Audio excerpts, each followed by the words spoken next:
welcome to the Life Given Radio. I'm here joined by Aiden Anderson of Pentucker Films and also just of a lot of other things. And we'll get into that as the episode unfolds. This is your Thanksgiving special. We're going to drop this on the day of Thanksgiving, even though we're recording this a few days earlier. We want to push around social media and also how should Christians interact with social media. And I've heard Aiden Anderson and Daniel Fuchshan talking in a local setting just based around social media, and especially with the rise of Parler, Gab, MeWe, all of these new social media platforms. How should Christians react to them? Are they just a flash in the pan? And I really enjoy listening to those conversations, so I want to get one on record here. Right. So, Aiden, I would like to just kick things off with how, just in general, how should Christians understand social media? And before we get into the specifics of Parler and stuff like that, but how should Christians maybe approach social media in the relationship between the two? Mm-hmm.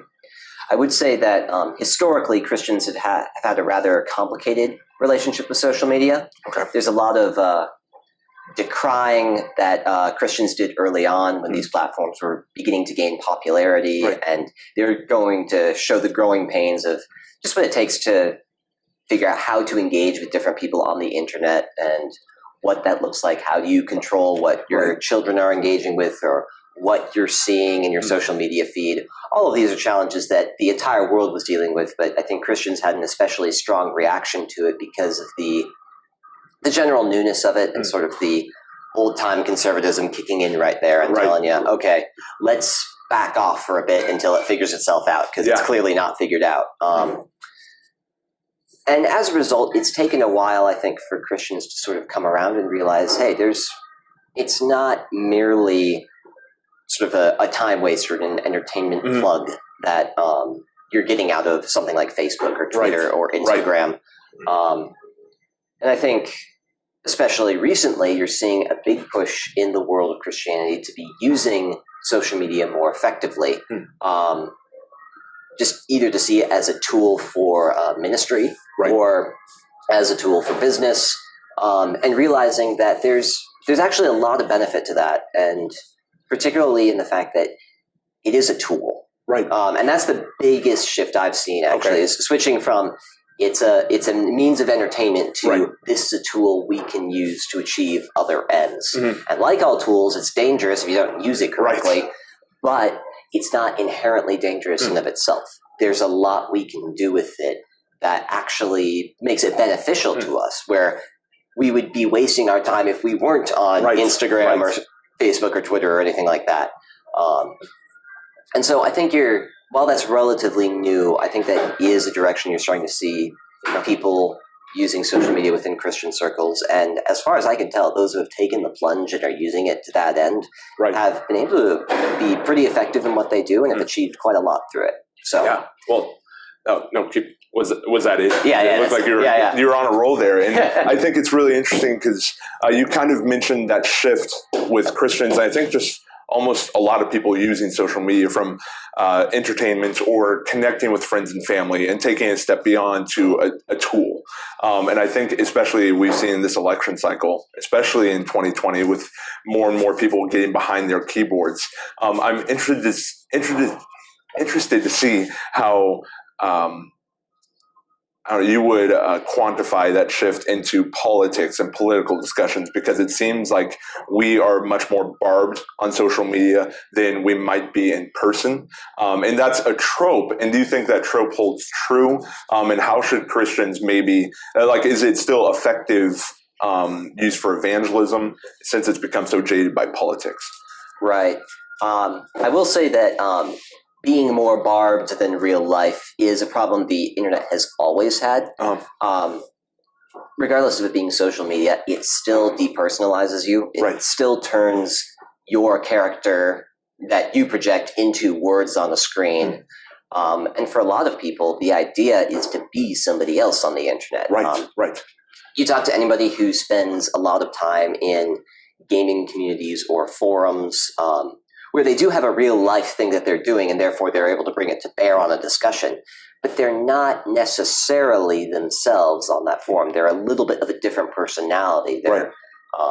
You're making something like a digital avatar, whether you like it or not, by what you do online. And a lot of people choose to project an image of themselves that they like, that they enjoy, onto that avatar. And then that becomes them in terms of their online interactions. Right. Okay. And I guess at one level that's fine. We all do it sort of like, we can't always be completely genuine to ourselves in our online conversations because there's a lot of nuance to human beings. And you can't put all of that nuance into a single tweet. But as you build up your interaction on it, you can definitely develop a pattern where it's just like, okay, this is what my online self looks like. And I think what it comes down to is a lot of people, especially when it comes into the whole political discussion, it's already sort of a heated discussion that people aren't comfortable talking about in public settings. You see, there's the whole Trump, I mean, it's about to be Thanksgiving.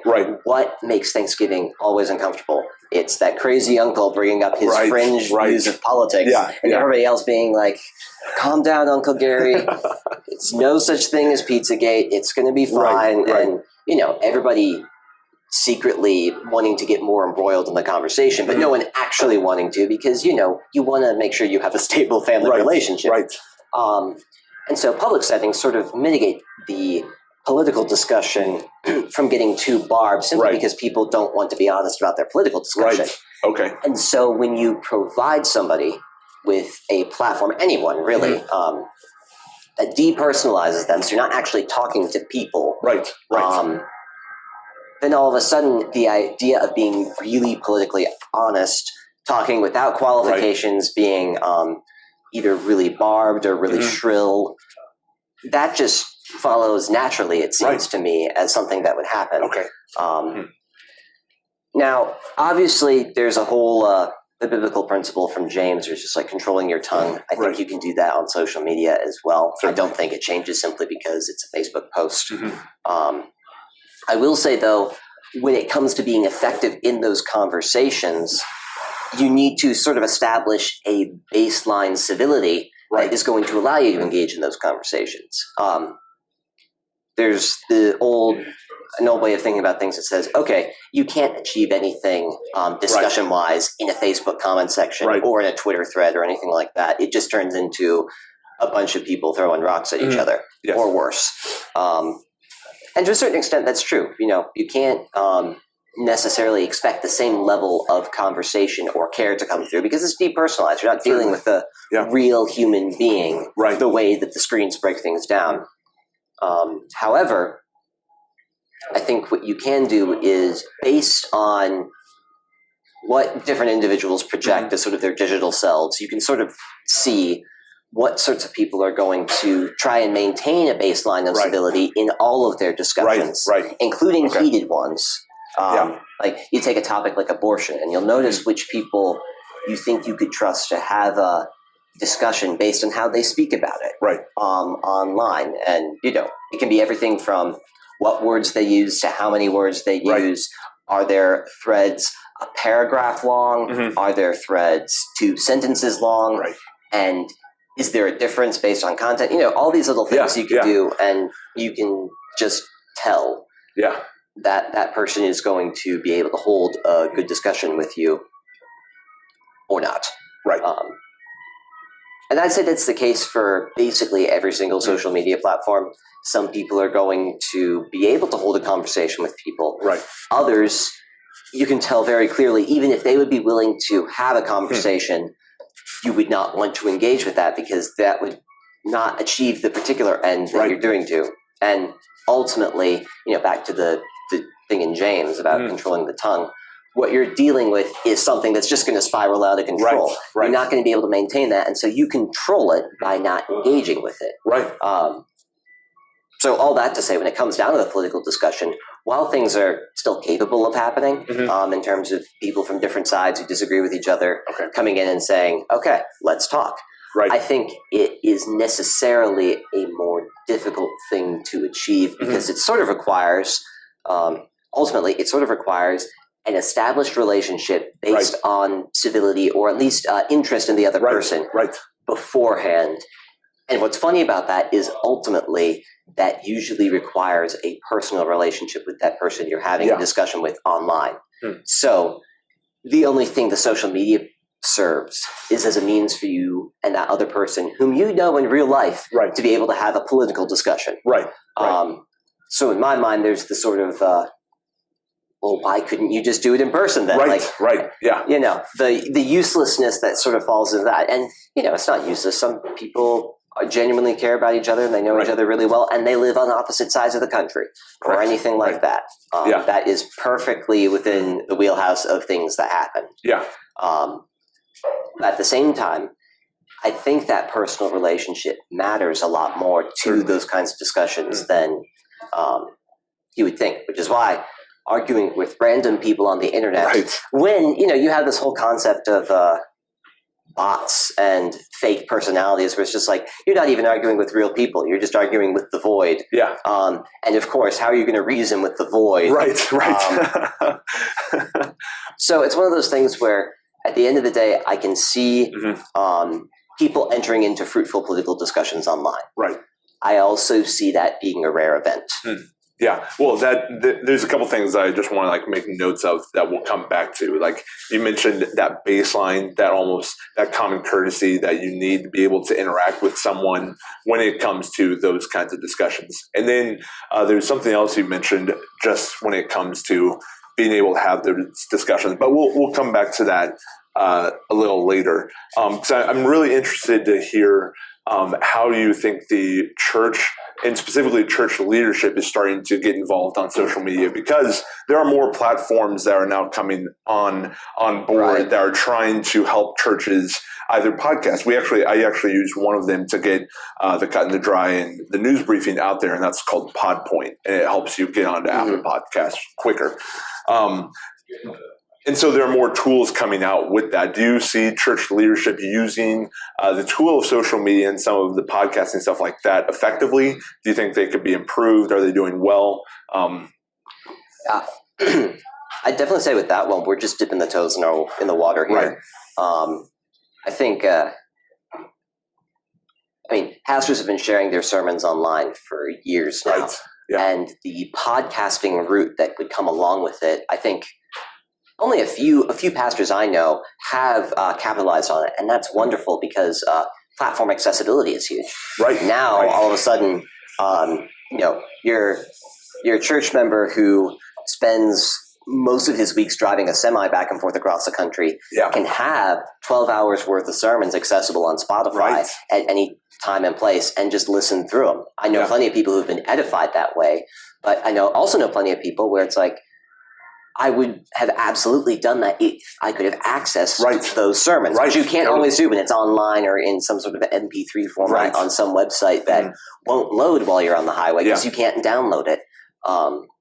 So I see that as being something that, when it's been used, it's been really successful. And I think we need to see more churches delving into it as they can, because you've got everything from Podpoint, Anchor, Podbean, all of these podcasting distribution tools that are not difficult to use. Not at all. And, very easy to set up, and set it up in a way where it's like, I'm not trying to do anything crazy with this. I just want to put sermons out there for people to listen to while they're away.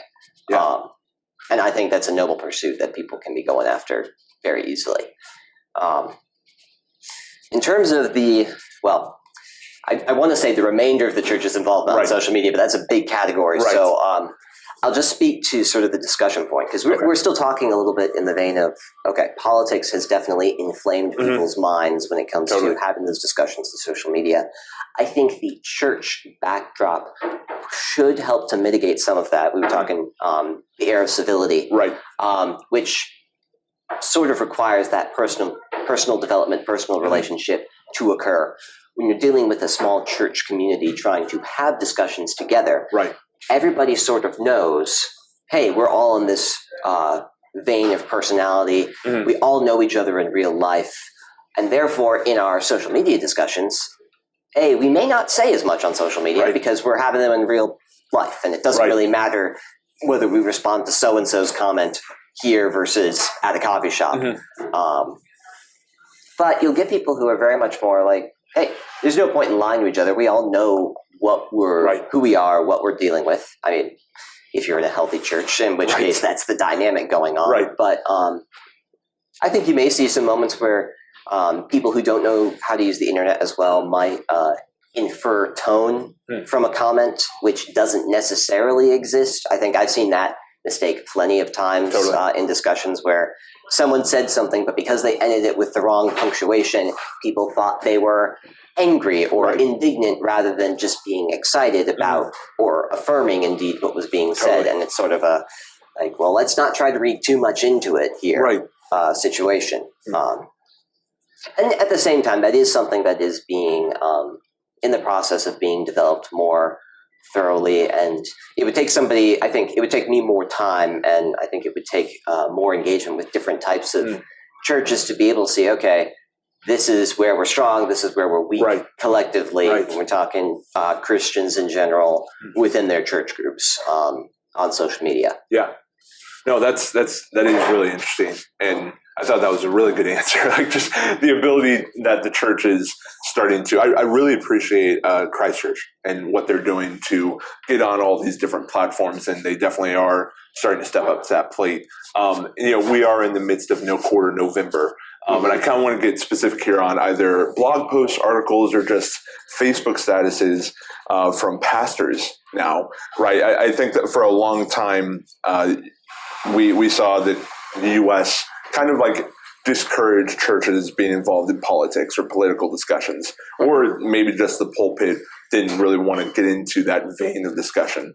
And now we start seeing much more political activity from our pastors and much more outspokenness. And I think people are still trying to figure out, okay, how do I actually feel about this? And is it biblical? Like are my feelings of like, oh, this might be a little strange, actually founded?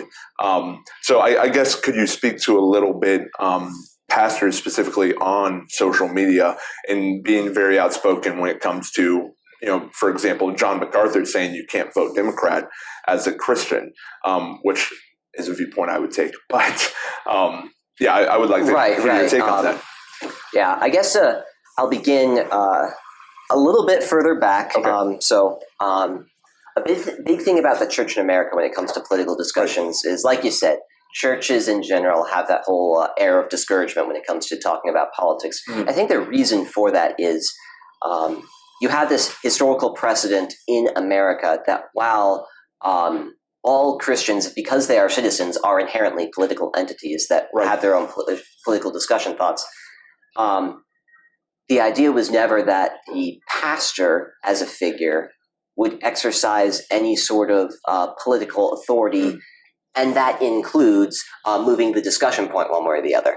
He was just another guy making his points, but because his mind was more focused on the spiritual things of life, he often didn't have a lot to say politically. He was just another citizen, and he would vote as a part of his job. But that wasn't necessarily something that was used to influence people one way or the other. You just had a pastor, and he wasn't going to invoke the wrath of God upon you for voting differently necessarily. I think you see that idea breaking down pretty quickly as pastors are outspoken by nature. And we have the 1920s. We have Billy Sunday. We have Billy Graham coming up later. You do have pastors that wield significant influence and therefore significant political power to a certain extent, simply because they are trying to think through things and say, this is biblical, this isn't biblical. And so you do have the church just being involved politically by nature. They have to take a stand on certain things, or else what they're doing isn't necessarily consistent with the Word of God as they understand it. Hence, pro-life, anti-abortion groups. That's probably the biggest, clearest example. I think you've gotten some weird coalition type stuff going on with like the religious right and what that looks like put out practically into the world of politics. And we can all agree that that's a mess that we don't want to get into with this conversation. So fast forward now to 2020, where we've got pastors saying, hey, don't wear a mask to church. We're going to take a stand against this. We're going to hold our church open. We're going to not vote for XYZ, because Right. if you vote for XYZ, you are embroiling yourself in this sort of discussion. And a lot of people being very unsure with what to do with that ultimately. Because I think you have a lot of people where the thought is, hey, I am sympathetic to that position of, yeah, I wouldn't want to vote for this person. I'm not going to vote for this person. Yeah. Would I come down as heavy hitting on it as someone like John MacArthur did? And a lot of people seeing a pushback against that sort of rhetoric, not merely because they maybe want to vote for that candidate, but because it's acting as a superseding authority. So one big example of this that I saw recently, and one that I'm still sort of puzzling over and trying to figure out what I actually think about it, was a situation with between Doug Wilson and Tim Bailey. Okay. I think I've seen like headlines on that, but I haven't read any of their interchange, because I think it was like in the form of blog posts. Yeah, there was some blog posts, and it was early on, like it was midsummer. Pandemic stuff was sort of in a low point in terms of discussion. People were kind of like, okay, we're getting out of this, just hold the course, people. Sort of the idea. At the same time, this was all in the middle of when MacArthur was opening, and there was embroiling in that. And I know our local pastors here were very much in support of MacArthur and in support of their own congregation, saying, hey, this is how we want to treat our people. This is how we want to, this is the message we want to project. And because you're publishing this using blog posts and that sort of thing, you're putting out a position not just for the local body. You're putting a position out that will speak to people at a national level. Certainly. At some point or another. Maybe that's not the intention of the message. I don't remember, but it does speak to that. And so Tim Bailey and Doug Wilson got into a discussion because Tim was convinced that this was, or at least either he himself was convinced or somebody connected within his organization was convinced that in speaking the way he was speaking, Pastor Doug was, whether intentionally or not, overstepping his pastoral authority in terms of speaking to people outside his own congregation and giving them recommends, particularly against the recommends of their own church elders. So the idea of, pastor put something on a public platform, somebody else in another church with different viewpoints hears it, all of a sudden they're thinking, I might want to go follow this guy and over and against the advice of somebody who's much more close to me, somebody who's more local. And at one level, I understand Bailey's concern, because it's speaking to, the ideas of spheres of sovereignty and weird, like interpastoral dynamics. Where it's just like, no, I think you do have to consider it when you're dealing with such a large audience. However, I don't think it's necessarily the healthiest assumption to say this is how you have to treat these types of interactions, because you can make your intention very clear. And you can even mitigate that with the type of posts or the types of thinking you have on it. So if you're a Christian thinker and you're putting out your thoughts online, that's very different. And you're in a position of pastoral authority, so you're able to speak that point with a level of convincingness that is not necessarily the same as you specifically telling somebody out in another part of the country, you need to disobey your elders on this point. That decision is being made by that person in that context. It's in response to your words, but it's not necessarily because of them in that same way. It's not a command superseding all other commands. It's more of, hey, here's a thought process. And somebody considering that thought process and saying, I think I agree with that more. And I think from the Bailey position, if you're getting frustrated with that, or you're having to go to Doug Wilson himself and say, you need to stop doing this because you're overstepping your bounds, I think that demonstrates some level of weakness on your point, because shouldn't you already have this situation under control? Like, you should be able to speak to this person and say, hey, I get why Doug's saying this. This is why we're still enacting that. And actually be able to say, hey, you're part of this flock. Like, you should be able to trust. If that's not even there, that speaks to Very interesting point. Another problem, which is also leadership related, but not, we don't have to deal in abstractions. Let's just deal with the practical. If there is a relationship issue to be resolved within a local church body, resolve it. If somebody in another church from miles away provokes that response, that doesn't change that it needs to be dealt with in that local area. And if it can't be dealt with at that local area, well, that's just telling in my mind. And that would be something that needs to be mitigated. But that's just one example of what I've seen is sort of the whole political power struggle, social media type situation. And I think at the end of the day, what you're seeing is people still navigating these waters as muddy. They're not very clear yet. But you are seeing people navigate them because as far as I know, that was an example. That interaction between Bailey and Wilson, regardless of my own thoughts on it, that was a shining example of how to do those sorts of interactions. It was a very consistently civil discussion. And of course, you're dealing with wizened pastors that know what they're doing to a certain extent. But it was such a relief to see it as even that. Because I've seen plenty of interactions after the fact with other pastors that have not been that. And it's just continuously frustrating to me because it seems like these people should be able to hold the line. And they did for this discussion. They did very well.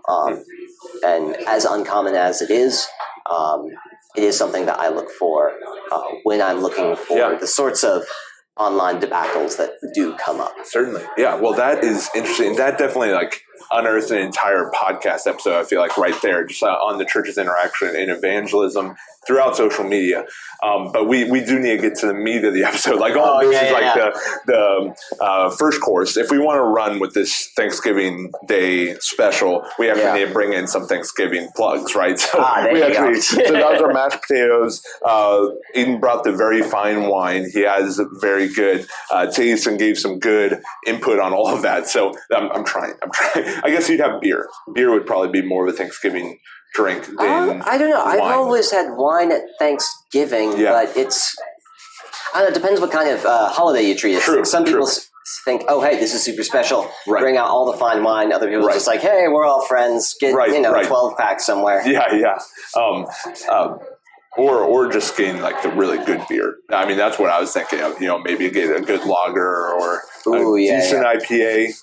I'm still trying to expand my beer game. That's you get one of those chocolate coffee stouts that are heavier than the turkey. Yes, that would be awesome. That actually sounds really good. Have you had any of the tapped coffee stouts? Those are phenomenal. Oh, yes. The chocolate coffee stouts. There was one, I can't remember what the name, I think it might have been Abyss or something like that. Okay. It was just really solid. There's been a few times where I've had a beer and it is rich enough to be a meal in of itself. And that was one of those times. Right. So. Okay. Well, I'll have to check that out. I know I've been there a few times, but I honestly can't remember the names of the beers, a few weeks later. But I do want to, before we get to the meat and potatoes, I do want to talk about where can people find you? What projects are you working on right now? And just kind of we didn't really introduce you. We gave the name and kind of your film production company. But, But where can people find you, your social media handles, all of that? Yeah, so my film company is Pantocrator Films. The best way to access content for that would be Instagram at Pantocrator Films Official. Otherwise, you can find me. I'm personally on Instagram, aidenanderson.asa, as well as on Twitter under the same. I think it's the same handle, or. Yeah, it's a pretty similar handle. It'll pop up when you look up my name. Those are the two platforms I'm probably most active on. So I think about filmmaking. I do filmmaking, and then I do a couple other projects on the side as well, ranging sort of from the podcast arena to more of the regular content creation. And then the big project I'm working on right now is a short film called Broken Electric Dream. It's sort of a music-focused short film that I'm hoping to start production with this January. Okay, so fantastic. Working through on that. That's sort of the brief period there. I'd give you more in terms of a teaser, but I feel like that's going to be its own discussion in itself. So I'll hold off from there. Well, maybe we'll reconvene at another point and we can talk specifically about filmmaking and your project. Because, I mean, this has been at work, like I feel like I've been seeing you thinking about this over the last few years at least. I mean, like, I felt like you had shots of malls that, like, you were working to the Broken Electric Dream, or is that... So the inspiration for the project sort of came from, I'll be real brief with this. Okay. Inspiration for the project kind of came in my brother's interaction with a very specific music community online. Okay. So, I mean, and it's a social media, film ideas. Right. So he's an electronic music artist, and his interaction with the community brought him into a whole world of very unique music genres, hitting on some not just interesting things musically, but also interesting things philosophically because of the type of stuff they were trying to do with aesthetics and also the point that they were trying to do with their art. It was weirdly intentional in that way, and it was fascinating to me. So I started that Christmas, this would have been a year ago, I started delving more deeply into the aesthetics and trying to see, okay, what's going on here? Is there anything substantive here? Right. Is there a story? And what I realized is there's a lot of unique ideas for a story, but no story proper. So that gave me a big opportunity to think, okay, I'm going to start experimenting in this world, see if it's something that's viable, would be interesting. Yeah. And so I made a couple of concept shorts off of that. Totally. I've got one of our famous local Danny Donnelly wandering around Winco. Two great achievement. I've got a lot of people comparing it to the movie Drive, which is great because I haven't seen Drive. Yeah, that's awesome. And that's great. But yeah, all that to say is I finally got to the point where I was happy with the script that I had, and I'd done enough concept work to know where I wanted to go with the film proper. And so now I am getting ready to execute that full vision. Right. And yes, it has been a year in production, and I am very much excited to finally get to doing this thing. Okay, fantastic. No, thanks for catching me up on that, because I'm trying to piece everything together, on what exactly the project is. So I am very much interested to hear more about it and to watch it eventually. Yeah, absolutely. But now let's move on to the media episode. We've kind of had a good warm up here. We've just kind of couched and get a good warm up before we jump into it. So we've talked about churches on social media in general, and Christians in relation to that. We've also talked about political discussion, and that's where I really want to springboard into discussing the new social medias that seem to have popped up in the last year or so, whether it's Gab, MeWe, specifically Parler. Yeah. And I want to hear what you have to say about is Parler a flash in the pan? Or is it here for the long haul? And should Christians or just people invest in that platform? Yeah. Well, I guess there is some context to it, because I don't think you can talk about Parler without talking about 2020 at some extent. Certainly. Because that's Parler's unique in this group of social medias that we're talking about. So I would say the three being MeWe, Gab, and this one, Parler. I cannot speak to MeWe very well, in part because I just heard that it existed, and then I thought the name sounded lame, so I didn't look into it more. Fair enough. Interesting than that. It was just sort of like, okay, it's another one. Yeah. We'll figure it out later. Totally. But Parler was really interesting because it gained reputation very quickly on other social medias as an alternative. And I think what's made Parler successful very recently is people have been so interested in avoiding the censorship that they're beginning to either suspect is happening or is actually happening to their platforms across the board. So you're seeing this happen with Twitter, which is probably the biggest shocker for people, because Twitter has been so much more a bastion of sort of unbiased, like, hey, you say what you want to say, we're out of it. And then, of course, they start injecting little pieces of algorithm that, quote, shadow ban people, where you're not able to see their content, but they're not technically being banned from the site. They're just being reallocated somewhere else. And you're starting to see an increasing amount of tweets getting deleted or accounts being suspended, and people like Twitter staff apologizing and saying, "I'm sorry, this wasn't supposed to happen. This is a fluke in our system. This won't happen again." And of course, everybody's inherently suspicious of that because why should an algorithm be prepped to make such mistakes when it clearly is more nuanced with other tweets of in a very different political nature. So you're seeing the push for censorship is what I think has really pushed Parler's success. It had a moment early in 2020 when it first launched and said, "Hey, we're going to be the unbiased social media. So just be on there. You can just put what you're going to say." And you got a big push for support, and you had a little mini, not an exodus per se, but definitely a bunch of people adopting the platform. And then again, you had the same thing going on right before and then right after the election.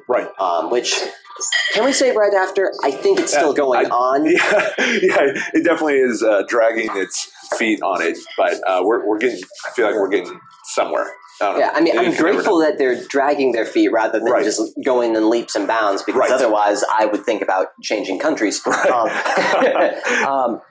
So what you're seeing there is just a couple of moments. So big censorship debacle in Twitter. People are just like, "Hey, let's set up a backup in case one of us gets canceled." Because that was back, cancel culture was a really sort of it was taking a weird high point.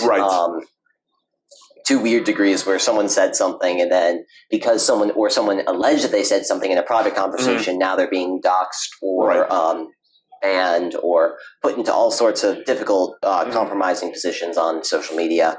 And then with the election results back, people are just like looking at how other social media platforms have been treating the U.S. election and have been so annoyed and frustrated, saying this is just a cluster at the end of the day.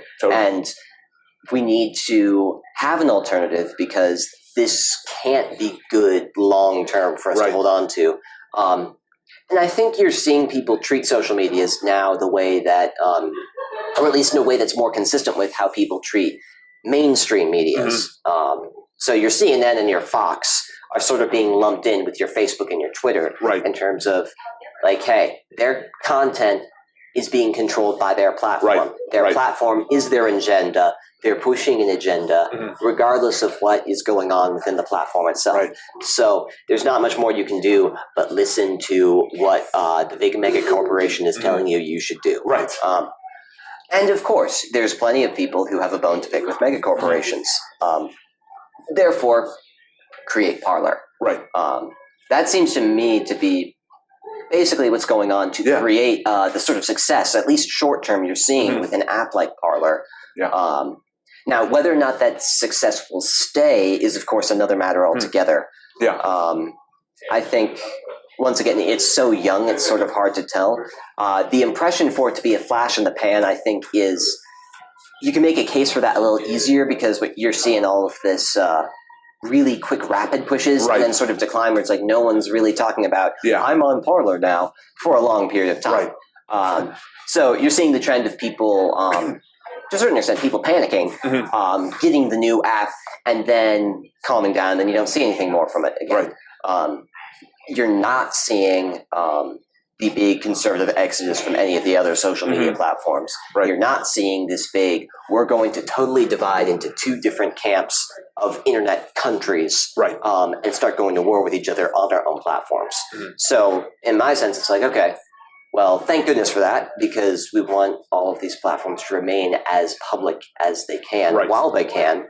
But also it sort of plays into, or sort of plays against the sorts of things that Parler was set up to do really well, which is to be this sort of, if you want to be truly unbiased, then what you're looking for is input from every single set of sources. And so it's not, maybe misinformation is flying rampant, but you can only say that if information all consistently points in one direction.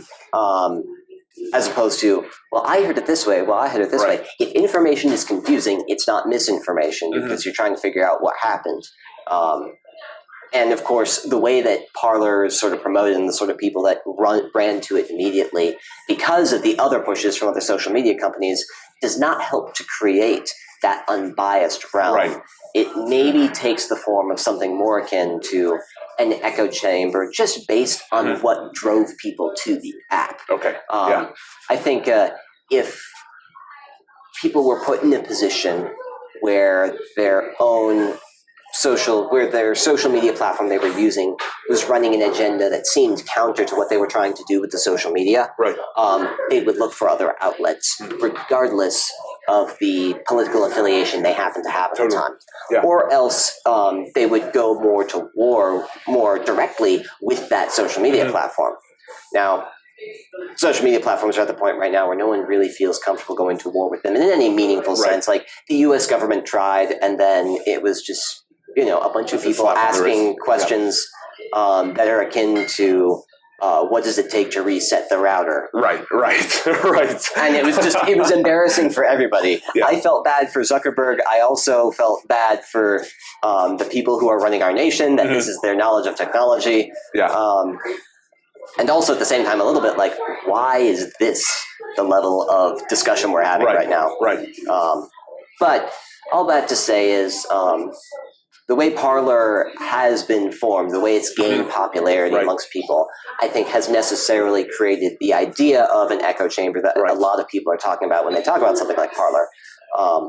And I don't know if you can control that unless you either get some really, really amiable people who are just like, oh, hey, I want to go into the app that's full of people raging against all the other apps. Right. Or else the major social media platforms need to start pushing things more directly in a way that aggravates everybody on the political spectrum, so that they go and look for more open realms of discussion. I don't think you're seeing that yet, and so I think, at least for now, Parler's growth, as it continues to grow, will be a lot slower, will be a lot less, maybe a lot less panic-driven. I mean, you could see another push, depending on who wins the election, another big push to join that social media and start having conversations.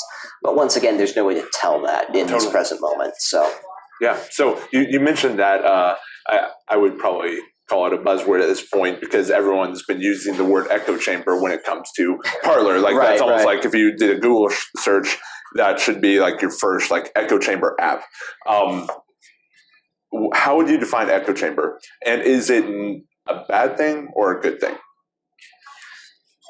Yeah. Which is kind of, I don't know if it's a fair question to you. No. I think it is a fair question. I think echo chamber actually requires a very nuanced definition. Okay. Because the initial idea of a definition of echo chamber would be being trapped in a bubble, right? You're not able to hear viewpoints counter to your own. And at one level, it's like, okay, that makes sense, but it's not necessarily a bad thing to be in a situation where you're only hearing one view. Right. If that situation is actually helping you develop that view further, so that you actually, it's actually more sturdy when it comes to going out and dealing with views that are not your own. And we all create bubbles. You've got the bubble of your family you shouldn't be dealing with different worldviews within your own family structure, because a house divided can't stand in that regard. And I think you could say the same thing for your church community to a certain extent, at least on certain big issues. You could say the same for your town. There should be something that keeps everybody unified and in something of a bubble, even if at other points you're not in a bubble together. Same thing with like Facebook groups, or in this case, social media platforms. I don't necessarily think the idea of a bubble of a community that you're a part of is a bad thing. Where the echo chamber idea comes into it is the idea of, okay, well, if you just take it literally, speaking your words and hearing your words bounce about and sort of get vaguely distorted. I like that. Yeah, that's a good image. So it's this idea of, first of all, nothing is being added to your words. There is no further sharpening of your mind or of the conversation. There's no direction provided by anything but what you put out there. Right. What is instead being put back to you is something akin to vague affirmation that also builds a level of, I guess you could say, distortion. Sometimes it sounds like, sometimes it looks like your words being spoken back at you, but with a more radicalized tone, as though they're emphasizing, because the idea of an echo is just to continue emphasizing the same big points until all of a sudden the echo almost looks like it has very little to bear on the discussion. Right. And I do want to jump in here because I think a good application, because a lot of the listeners are local, right? We kind of talked about that at the beginning before we started the recording. But when we were at the hymn sing where Gabe and the Bonets got arrested, right? And everyone and their dog caught that on camera, right? And it gets published everywhere. And then the next day I went and listened to small Christian podcasters on YouTube. I just looked up and they started saying Christians arrested because they were holding an outside church service, when it was like, okay, there's much more nuance to that. But there is, it seems very much like, okay, we share beliefs with a lot of these podcasters. There's that common baseline that we were talking about earlier in the episode. But then it comes back a little distorted because they didn't really understand what they were watching, or they wanted to fit it into what they thought was the common baseline would be accepted. Yeah. And I don't know if that falls into the same realm of definition as echo chamber, or if it falls into the news cycle chamber. Fair enough. Because you're going to be dealing with distortions, I think, at any level when someone is repeating somebody else's ideas or events that occurred. The echo chamber thing, I think, maybe needs to be smaller than that, and that may be the biggest difference I can think of. Is you're dealing with the pool of people, or the community pool that you're pulling from, being a lot smaller of a circle, such that you're actually not getting anything out of it. Like the small podcasters speaking on this story, it seems to me that what they're gaining out of it is simply they're taking events and speaking to their audiences based on what they understand those events to be.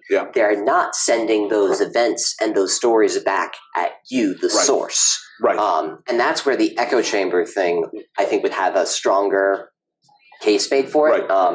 You'd see a lot more of that if they were coming back to us and saying, hey, so what happened when you guys got arrested at your church service? Or it goes more ridiculous than that. Or it's just like, hey, how can we help you guys overthrow your local government, or something crazy like that? That's not how that goes, or that's not how that went. And that's what makes me think, okay, this is more of just the news cycle, telephone game of distortion than it would be if it were a legitimate echo chamber. Okay, I like that. That's good. But I think you are seeing, when it came to that story in the circles that this church was a part of, you were seeing that story make its rounds through people, and people putting out the sort of affirmation that tended towards that, where you're saying is like, okay, it's not that they have the story wrong, it's that their direction with this story back at the people who are already there, it's sort of both non-contributory, and it's starting to add an edge to the story that wasn't there before. And it's always hard to say, okay, is this dangerous? Is this bad? Is this really? Because, it's Christian brothers, and they're always trying to do what they think the Lord has set on their hearts, or they say what they're going to say. I think you have a few people who are too willing to go forward with that sort of thing. But then again, it's really hard to want to read motives into that. And I will abstain from doing that as much as I can. So it's like, hey, I don't know.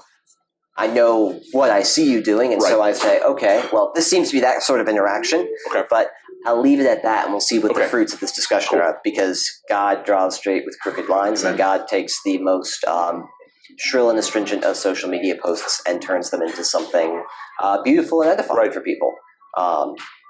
How, I can't say, but it does happen. No, that's good. And we'll go ahead and wrap up with this, because I've intruded on your time long enough. But if someone were to come out of the wilderness after, say, 20 years out there, and they come and you hand them a phone, and they specifically talk to you, and you're one of the first people that they meet, which app would you recommend to them and why? Oh, yeah. I'd say it really depends on what you're going to do with it to a certain extent, because there are, I think I'll say off the bat, I would not recommend Twitter or Parler actually as their first apps. Totally. Because Twitter and Parler are both, they're very discussion based, they're very active, they're very present, and they're very momentary. Like tweets are as a vapor to a certain extent, in a way that other social media posts aren't, because it's just not as presently as updated. So you hand somebody a phone with Twitter, unless they're planning to have something to say that's very relevant to the here and now, it's not a world that can make much sense, and it's a world in which people get led down into rabbit holes and into cesspools very quickly. I mean, I can't speak to that experience on Parler, but the platforms are similar enough in terms of their structure that I would not go for those. First off, honestly, the one that's coming to mind most immediately would be something like Instagram. I was wondering if that would be it. And the reason for that being is Instagram. There's sort of a timelessness to it. You're just dealing with photos. You're not necessarily dealing with the same level of substantive or quick-fire conversation. You're dealing a lot more with, hey, this is people posting life updates, sharing events, creating something that's aesthetically pleasing for a moment. And also, it's just a lot more wholesome than I think what you'd see in other social medias where you're dealing with conversations. You can paint a picture of life much easier with, I mean, however fake you want to say Instagram is, you can paint a picture of a life a lot easier with images when you're dealing with people than you would if you were dealing with just comments and threads on stuff. So Instagram is probably where I would send someone first, because it's probably the most wholesome example I have of what it looks like to interact online and what it looks like to build a digital presence. Because they do have to be real photos, whether you like it or not. They do have to be things that were made by people and put on there. Even if the situations are constructed, which I doubt most of them are, honestly. I think people are a lot more honest with social media than we give them credit for. But we are not necessarily worse off for being skeptical of them. That would be my recommend. Go there, start posting photos, see what other people are doing, and you catch up to speed pretty quickly on what's going on. And then you can go on from there, I think, pretty darn easily. No, I think that's a great answer.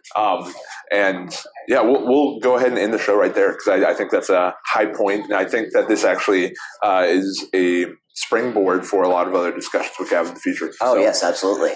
Aiden, thanks for being on the podcast. I really thanks for having me. Really appreciate it as well.